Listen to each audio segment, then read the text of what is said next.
Genetically modified foods. What are they doing to our children? Are we harming our children? Do we know just what we're feeding them? Do genetically modified foods cause health or developmental problems? These are valid concerns of many parents, and these concerns must be addressed. The small amount of information available and the lack of studies is upsetting. The majority of U.S. citizens feel that GM foods are generally unsafe. Figure 1 is a survey of U.S. adults that shows 57% say it's generally unsafe to eat genetically modified foods. Purpose. It is absolutely necessary for parents to know what they're feeding their children is not causing them harm. The purpose of this presentation is to outline a proposed health trial to determine if consuming a diet including GM foods could possibly cause health or developmental problems in children. Overview. This is a two-phase trial that spans a 10-year period. We'll be able to look at both the short-term and long-term effects of children consuming diets that include GM foods. Aspects of the trial are detailed in the following sections: objectives, how, why, who, where, needs, expenses, evaluation, benefits or results expected, and results publication. Objectives: to determine if GM foods may cause health and/or developmental problems in children, to look at both the short-term and long-term effects GM foods may have on children. How? Specifics of the trial will be outlined in the following sections: trial setup, Phase 1, and Phase 2. Trial setup. Enroll participants and assign them a group. 100 children ranging from 1 to 15 years old. There will be 20 children in each of the following age groups: 1 to 2 years, 3 to 5 years, 6 to 8 years, 9 to 11 years, and 12 to 15 years. Half from each age category will be assigned to the control group, and the other half will be assigned to the test group. This gives a total of 50 participants in each group, which is 10 from each age category. There will be a maximum of 2 children per family to ensure genetic diversity. Participants should also be spread over each of the following 5 regions of the United States for greater variation: Northeast, Southeast, Midwest, Southwest, and West. Figure 2 is a U.S. map showing the separation of these regions. The trial coordinator will accept applicants until each position in the trial is filled. All children must be enrolled and assigned a group by December 15, 2015. The trial will commence on January 1, 2016. Phase 1. This is the short-term phase, which will run for 1 year, from January 1, 2016 to December 31, 2016. Compensation. Participants receive $150 per month, and pediatricians receive $100 per health and development assessment. Participants in the control group will be instructed to eat a strictly non-GM diet. Participants in the test group will be instructed to eat a diet that includes a variety of GM foods and food products currently available on the market. Participants are to keep a daily food diary. Each participant will undergo a monthly health and development assessment. This will be conducted by a participating pediatrician and then sent to the trial coordinator, who will record each assessment and compile results into graphs or charts that can be easily reviewed and compared month to month. At Phase 1's end, monthly results will be combined into a comprehensive report with explanations of any abnormal findings. Phase 2. This is the long-term phase, which will run for an additional 9 years, from January 1, 2017 to December 31, 2025. Compensation. Participants receive $50 per month, and pediatricians receive $100 per health and development assessment. Participants will continue their assigned diet and daily food diary.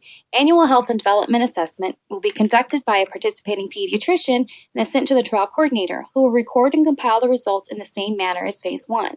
At the trial's end, all results will be compiled, detailed, and explained in an official report to be published within 3 months. Why? Why is this trial necessary? Here's just a few important reasons, and each will be explained over the next several slides. 1. Provide solid, honest information about possible effects GM foods may have on children's health. 2. Allow parents to determine if GM foods are right for their children. 3. Protect the health and safety of children. 4. Ensure that children have normal health and development. Number 1. Provide solid, honest information about possible effects GM foods may have on children's health. Currently, there's very little information available to parents about the effects GM foods may have on their children. What is available is both unclear and conflicting. Some claim that GM foods are perfectly safe, while others claim they cause allergies, autism, and more. There are no real studies to back up any of these claims. Many people feel that scientists do not know the health effects of GM foods. Figure 3 is a survey of U.S. adults that show a large majority, 67%, feel that scientists don't have a clear understanding of health effects of genetically modified crops. If parents fear GM foods are harming their children, they will avoid purchasing and serving them to their family. Providing solid, honest information is crucial to the health of children, allaying parents' concerns, and even to the agricultural and genetic engineering industry. Number 2, allow parents to determine if GM foods are right for their children. Many avoid GM foods because they don't know whether or not GM foods will harm their children, or they're scared of the claims of harmful effects they've heard. Others serve GM foods because that's what's available, but they're afraid that their children are suffering because of it. Most parents really just don't know which way to turn and are begging for real information. With concrete results in hand, parents will be able to make a clear decision as to whether or not they wish to feed their children GM foods. Number 3, protect the health and safety of children. Without studies of the effects GM foods may or may not have on children, no one really knows if our children are safe or not. Children's systems process foods differently than adults, and they are more susceptible to any harmful effects. It is critical that we determine specifically if GM foods cause any health or developmental problems in children. Number 4, ensure that children have normal health and development. If the results prove that GM foods are safe, we can rest assured that children will have normal health and development. If the results do indicate that GM foods may have harmful effects, steps can be taken to correct these problems. The health and development of children is of the utmost importance and needs to be a top priority in the agricultural and genetic engineering industry.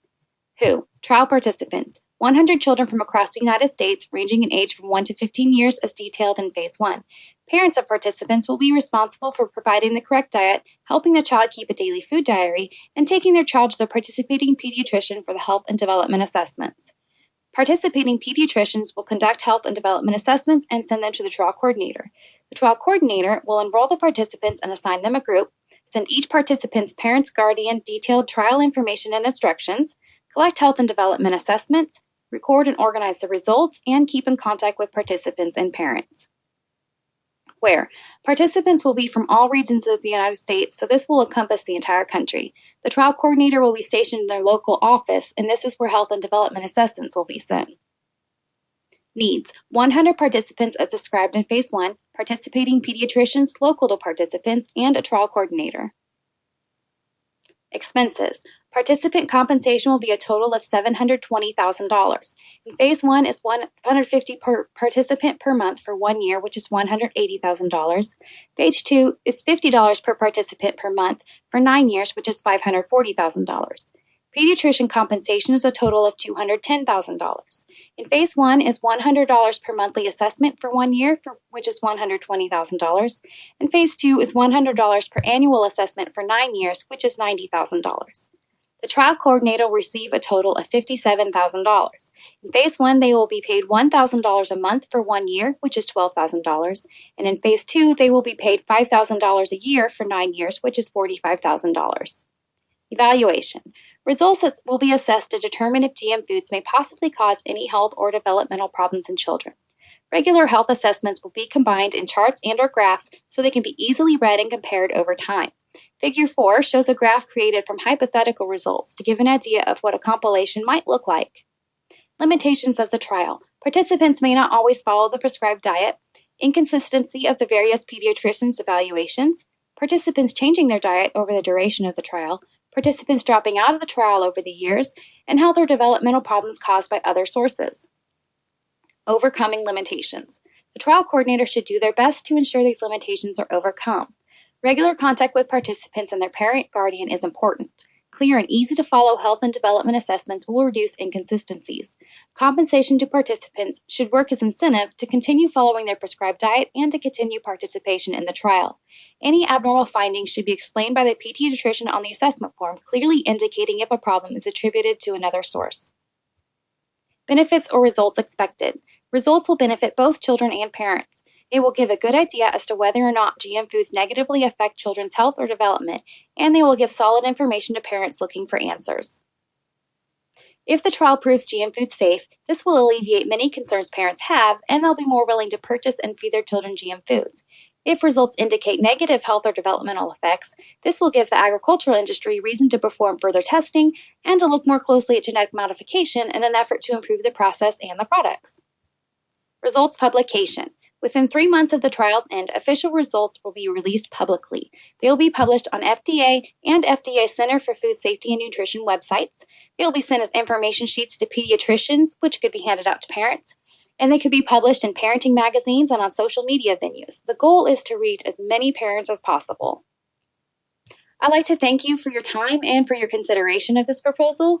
And if you have any questions or comments, you feel free to Contact me by email at mrm5959@ksu.edu.